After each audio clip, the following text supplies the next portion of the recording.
Ye Moncler Leni, ana studio la unko studio la Leni Bitlindo, Lulamba Fly Ambolobi, ena mala Seida Baka, Anya Flam Manko Ebola, Anka Ibula in the Lambria Idama, Aina Ida, Imeni Quacamole, Bebra Ambrake, Killing Kasika, Cameroon, Killing Kala Gineke Kamalike, Roani and Bika Imaninka. My name is Ibrahim and this is Studio Unko. I'm here today with two great ladies from Montclair, New Jersey, to discuss one of the greatest epidemics that landed in West Africa, Guinea, Mali, Sierra Leone, and Liberia. I'm very, very glad to have them in our work from co-organization. Today we have two great ladies here in Montclair in co-studio. They are here to discuss and give us the ideas in thought subcontinent West Africa called Ebola. Hello, ladies. Hello. Hello. Dramatic situation for everybody. Ebola. What are your thoughts about Ebola? Do you been in Africa?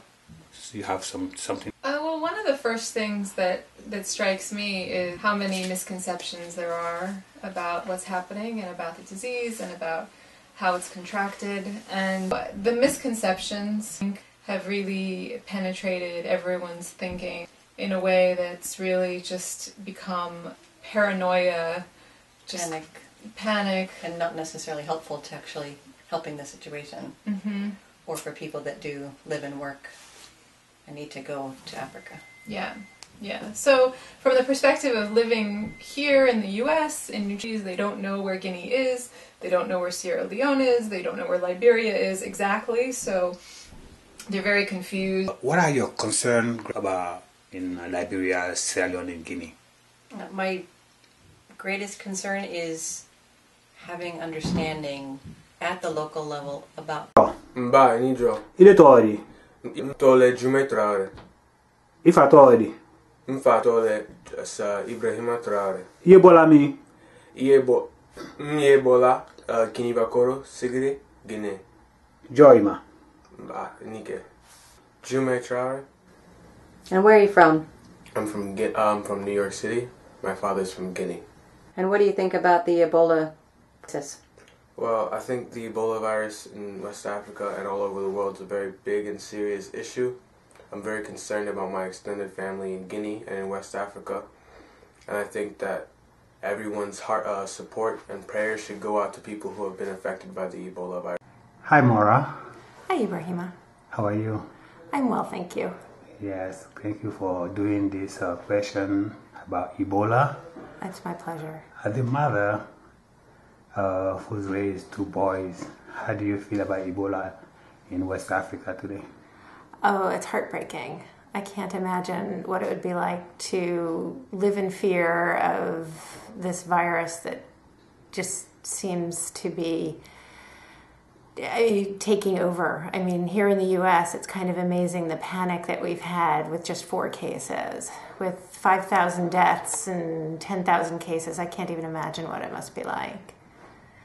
I think as a matter of fact, I'm anxious about the enterovirus, so I can't even imagine worrying about my children in Ebola. So what message do you send to people in West Africa about this? Oh, I hope that as many healthcare workers as we can send can get over there to help. The world, our hearts are with you. You know, I hear promising news about improvements and the number of cases decreasing, and it really makes my heart happy.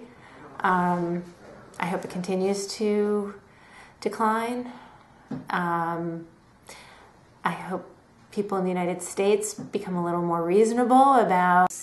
are needed, really. So the local languages are spoken there, not French, not English, not Japanese. We need to find languages that are local and get a ground force of people that speak. Media network can help in this kind of situation. It may if it's targeted the right way. I know, any sort of like change of someone's habits is very difficult and slow. So getting someone to change what they do day to day, whether it's their hygiene, personal hygiene, they greet people, or what they eat, or even their rituals at death. When someone dies, you wash them and you wrap them, and then you hug them and you hold them, and then you bury them. So that alone is one of the biggest risks to transferring then the Ebola virus to others. So, how do you say to someone, actually don't do that, when that's in fact what they need to do in order to feel like they've had a completion of the life? So imagine if it's your parents, or if it's your child, maybe the only person important to you in your life who's then passed on from this, to let go and not go through that tradition, of actually giving them a proper burial and really having a chance to hug them and say goodbye must be devastating. A mother who held her child. Overall, this whole situation, I think, is very, very devastating for the whole human race, because is not only is taking life, but before you even take life, you disconnect, separate you from your loved one, which is very hard, especially for mothers, children for 9 months, carry them for 2 years, so it's married. What do you say about that? It's one of the hardest things. Just asking you, what do you think about Ebola in West Africa today? Of course, I'm saddened, and I am taken aback by the whole epidemic. I do feel that it has been a very, very hard blow to those countries in West Africa, especially due to its past of civil unrest and just unstable government ruling. I do feel that, and I do hope that it doesn't change or make things go backwards, and hopefully people will see this as a stepping stone to move forward. So anyone dying and not being able to, that's when you want to be closest, and the people that are dying would probably want to be comforted, and in fact they need to be isolated. So I don't know of a solution to this, especially without the medical equipment to make a safe environment for this caring to happen. From the local community needs to step up and explain, what the consequences will be for continuing, to embrace their loved ones when they die, and to change what they've been doing. That it's such a slow process that I can't imagine that they would react quickly enough to really stop it from spreading. I spent a few years in Cameroon. And you, Greta? I spent time in Guinea and Mali, and also in South African countries as well. South Africa, Botswana, Zambia. Between the countries, you mean? Yeah, it's hard to say. I mean, I think the commitment and dedication to community, to family, to tradition, it seems strong across cultures. But I guess you could say that even beyond African countries, that goes everywhere. But I think one thing that may be unique is when you're combining the traditions with a lack of resources and the lack of sufficient supplies and materials make the decisions that much more dramatic. And Greta? I'm Greta Peterman Traore. Carolyn? I'm Carolyn Demifek. Thank you very much for coming to our studio, and I appreciate your thoughts, and I hope this message get to the rest of the world, because this is a big contribution you're doing for Ebola, against Ebola. Thank you. Thank you. Thank you. Bonjour, nous sommes à New York City, aux États-Unis.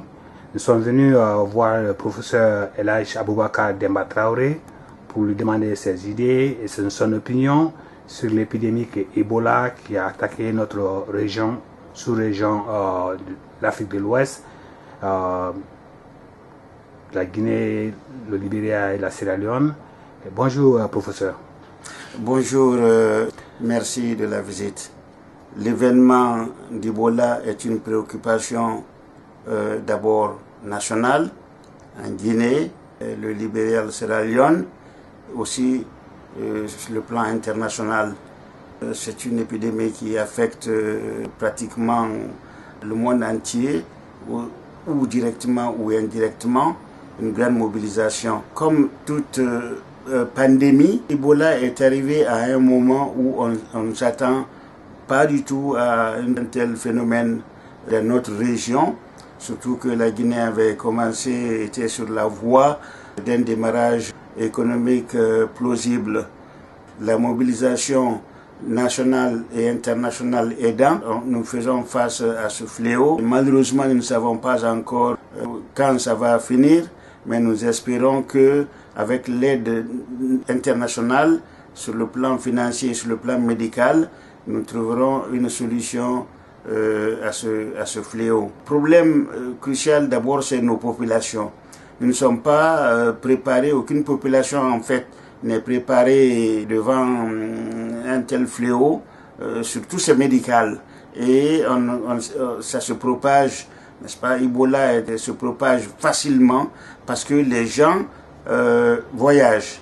Ils vont d'un village à un autre village. En fait, il n'y a pas de frontières chez nous. Même sur le plan international aussi, il n'y a pas de frontières puisque les gens voyagent. Alors, quelles sont les dispositions à prendre? D'abord, rassurer nos populations que que nous pouvons canaliser si nous ne cédons pas à la peur, si nous ne cédons pas à la propagande et si nous ne cédons pas surtout à l'indifférence, sous l'indifférence de quelque nature que ce soit. Merci. Quel conseil donner pour les ressortissants guinéens, sierra-léonais et libériens aux États-Unis et au Canada? Les ressortissants de nos trois pays doivent se mobiliser pour informer, n'est-ce pas, les populations où ils se trouvent, aux États-Unis, au Canada, une mobilisation donc entière, totale, pour aider nos populations sous quelque forme que ce soit, en médicaments, matériel hospitalier. On peut faire des collectes, n'est-ce pas, fundraising comme on dit vers ici, pour envoyer l'argent ou toute autre forme d'assistance que nous pouvons donner à nos populations dans ces trois localités. D'accord. Et si on appelle nos parents, nos amis en Afrique, que peut-on leur dire pour les rassurer? D'abord, ils doivent savoir que nous aussi, nous sommes très concernés sur ce qui se passe chez nous.